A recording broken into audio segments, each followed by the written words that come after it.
Now, a question that I think many of you were asking last week was about, meeting with friends and relatives. Say, God forbid, someone dies today. Say you die today. Are you going to be able to meet with, your parents, your grandparents, relatives, friends who have passed away? Can you meet friends and family members and relatives in Barzakh?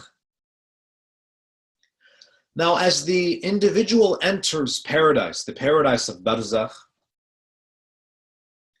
the soul encounters friends and relatives. Interestingly, we have a hadith about this, that if someone was an exemplary believer, they enter into this Barzakhi paradise, they will see, assuming that their friends and relatives were also, very, they were elite believers,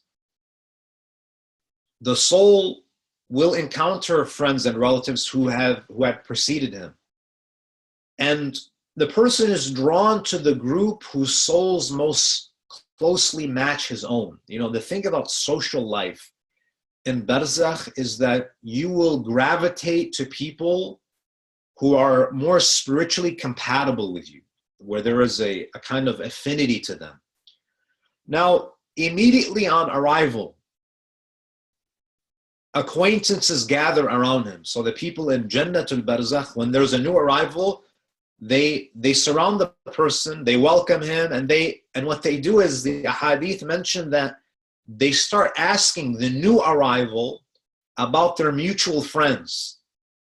And then the deceased tells them about, this person is this, they just had a baby, they just got married. So they share with them news about the mutual friends that they left behind in dunya.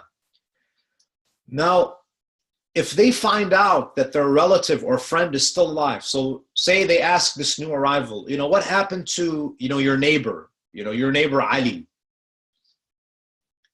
If the person says that, oh, Ali, my neighbor, he's still alive, they become hopeful that, yeah, inshallah, we hope that, after he dies, we see him here, we're reunited with him. But if they ask, what happened to our neighbor Ali?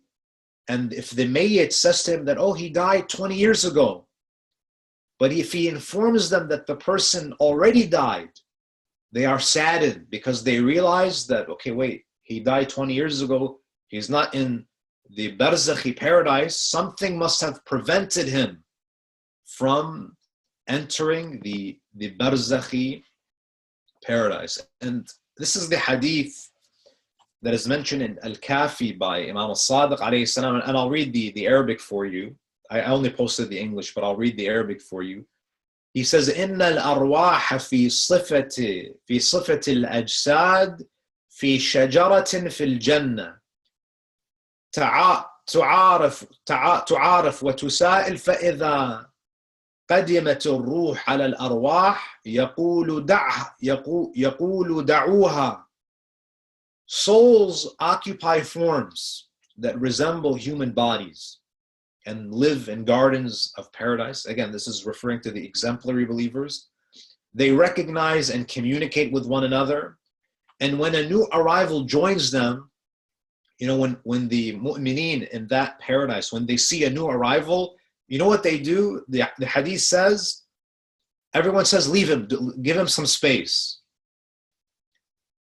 because he has just recovered from a difficult experience. He just died. He just went through the questioning in the grave. Let him get acclimated. We don't want to bombard him. Give him some room, because he has gone through a very difficult process, death and the first night in the grave and Uman and Mubashir and Bashir. It's a bit overwhelming. Give him a minute. And then they ask him about different individuals. So they say, دعوها فإنها قد أفلتت من هول عظيم ثم يسألونها ما فعل فلان وما فعل فلان. They ask him, well, what did this person do in their life? What did this person end up doing in their life? فإن قالت لهم تركته حيا irtajau. If this person says, oh, this person is still alive, they feel hopeful that he may join them one day. وَإِنْ قَالَتْ لَهُمْ قَدْ هَلَكَ. But if the new arrival says, oh, this person that you're asking about has passed away, قَالُوا قَدْ هَوَى.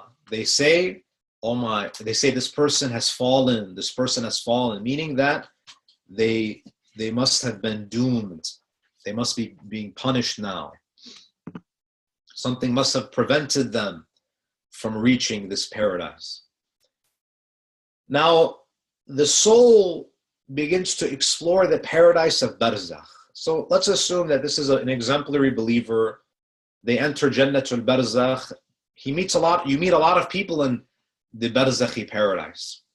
Now, what happens is, and this is something that even happens in dunya, the individual meets with different groups of believers and finally attaches himself or herself to a group which they are most compatible with.